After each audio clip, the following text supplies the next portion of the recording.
Today, what the good of doing is amounting to this much, and the sins I've done is amounting to this much. And because of this, because he actually calculated everything in a day, he was honest with himself, then he went to Jannah apparently. He had a good death. But I can't remember who this person is or what his name was. But it's something that I've heard from him. So my question to you was, to save yourself from monetary harm and to maximize your benefit and your profit, you adhere to a system that requires you to make quite a lot of effort and invest a lot of time and energy. Years. Years. Okay. Yeah. Now, since you already do believe in an afterlife, let me ask you a question. Is there anything more valuable than Jannah? Nothing more valuable. Nothing? Nothing. So now the question I'm going to ask you. You know what's coming next. What's next? Then if you are willing to strive with such a vigor and rigor to attain something that is much lower in value, why are you not doing it when there's something much higher in value that you could attain? It's a struggle. No, but it's other things in life. Not sometimes about money. It's about maybe the other things in life that make people do this stuff. Like they want to drink, or they want to smoke. It's other stresses in life. It's not like it might just be. Everyone's different. Like to some people, what's major to me is very minor to somebody else. What's minor to them is kind of major to me. So that's ultimately what caused me to do it. Because on that side of things, reading the Quran and reading the Salah, not just reading Salah, but understanding what I'm reading, perfecting what I'm reading, because I have good people around me. I do all of this. So I understand the meaning of what I'm reading. Some people, they just read Salah, but they don't understand what they are saying. And because you don't understand, that's when they say, oh, I don't feel any connection, I don't feel any peace. As soon as I started doing that, I listened to other people, they said, this is when your peace will come. And it did come, for sure. It still does come when I read it. But I can't stop them other bad things that I'm doing. Yeah. Like I don't know, they say some people have the fiqh of like 40 days, I think it's across all fiqhs really, 40 days your prayers are not accepted. But then you have other people that go against all that. They say, well, there's stories about like the prostitute that wasn't a Muslim and she fed the dog water from the well. She was a Muslim, but she went to Jannah. No, she would still have to have Iman though. Okay. She would still have to believe in Allah.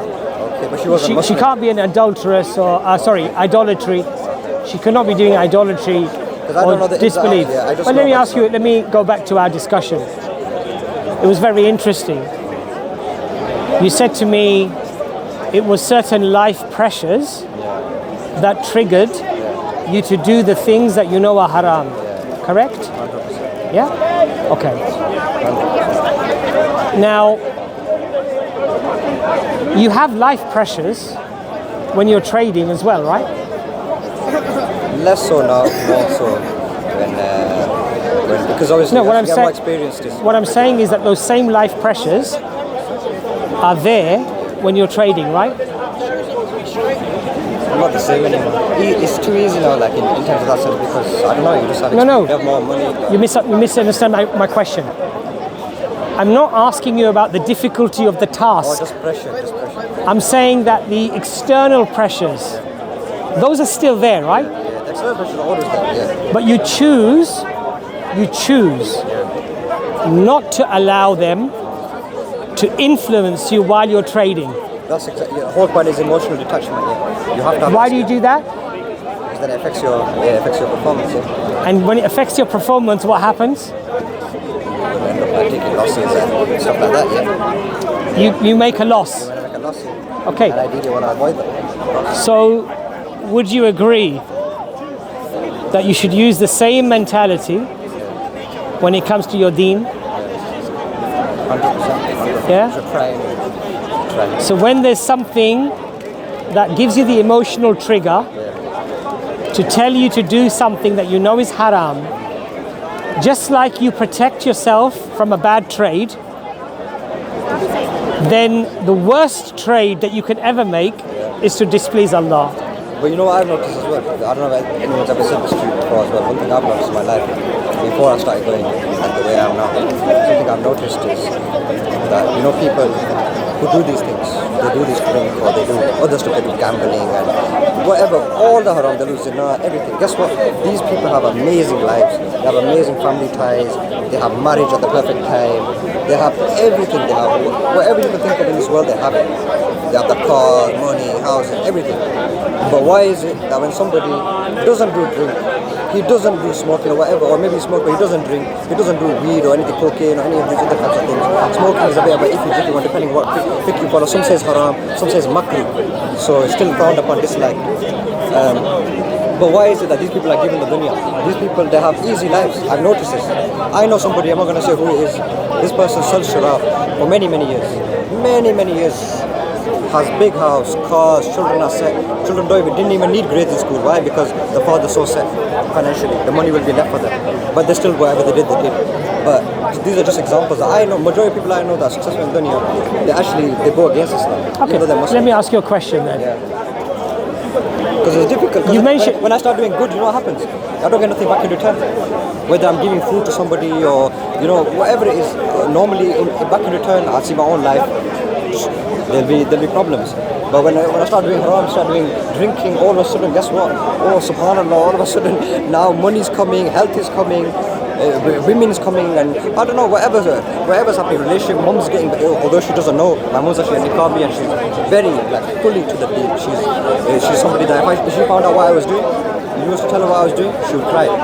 Maybe she would speak to me again, or maybe she would ask me, why? My brother, sorry, what was your name? My name's Zohaib. Zohaib, Abass, yeah? Zohaib, look, you mentioned somebody who sells alcohol, who is very successful in terms of worldly success, has a lot of money, his children have a lot of money, everyone's going to be set for life. Now let me ask you the question. In your view, is that success? No, it's not, because I know that once I die, I'm going to be held accountable for how the money I've earned. And because some people say that money was written for you regardless, but you chose, they say there's a freedom part of the destiny, the qadr that's set, is that you chose to get it that way. But that money was going to come to that particular person we're talking about regardless. And so many other examples I can think of, where people are there, maybe they have restaurants, lavish restaurants. Probably if I said the name of the restaurants, you would know the restaurant. They're very big restaurants in the UK. But what do? They sell alcohol. Okay, so you just said to me, despite him having all that money, despite his children having all this money, actually he's not successful. He's not in the dunya. He is, but that's the thing. Some people believe as well. In his mind, let's say if he was here right now, he would say, well, okay, I do this, but how do you know if I'm not praying 5 times a day? But I'm asking you. Because I'm not Allah. That's the problem. No. I'm not God. No, but I don't know, because I say that the mercy of God is 40 times more greater than your mother. I understand. And I know my mother. I understand. But what I'm asking you is that you mentioned this example of this person who has all this money, his children have all this money, and you mentioned it in a way whereby he's achieved some extraordinary thing.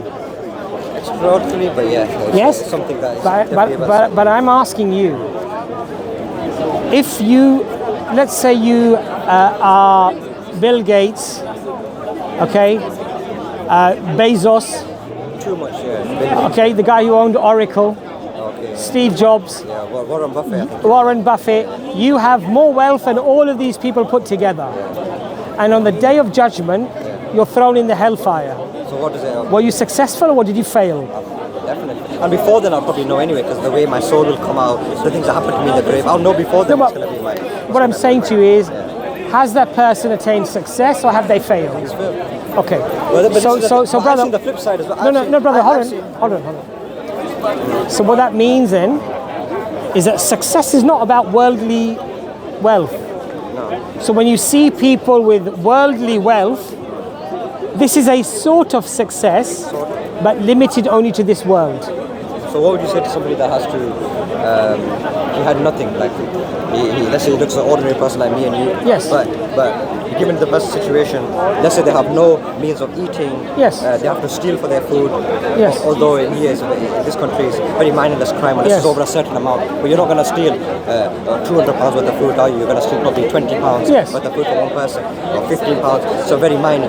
Even if you get caught, nothing's going to happen. Yeah. So what would you say to this person? But Allah hasn't given him the wealth to provide for himself, to put new clothes on himself, or to put food in his belly. But now he's going through this way. This is haram also. Okay, hold on. So therefore, this person, the world will look at this person, yes, definitely, and they will say that he's not successful. Yeah, I see this around here. Correct? Yeah, I see this. Is that correct? Yeah. Okay. I see this. If that person dies on belief, iman, and he's patient in his condition, and he still shows gratitude, and on the day of judgment, when everybody is handed their rewards for what they earned in this world, and he attains paradise, will people see him as being successful or failed? Definitely successful, that one. Yes? Even though he didn't have it here, he had it over there. And over there, it tells me in the Quran, it says that this is nothing but a pastime and a sport. This is nothing but a pastime and a jest. It constantly reminds, it doesn't say just once in the Quran, it says multiple times in the Quran. It shows me, anything that's said multiple times in my brain is saying that Allah subhanahu wa ta'ala is trying to show emphasis on these points, that trying to remind us that this so is... brother, what I'm trying to hopefully establish with you I see where you're coming from. is that success It's not really here. is not material. It's not here, Success is your connection to Allah subhanahu wa ta'ala. You know why?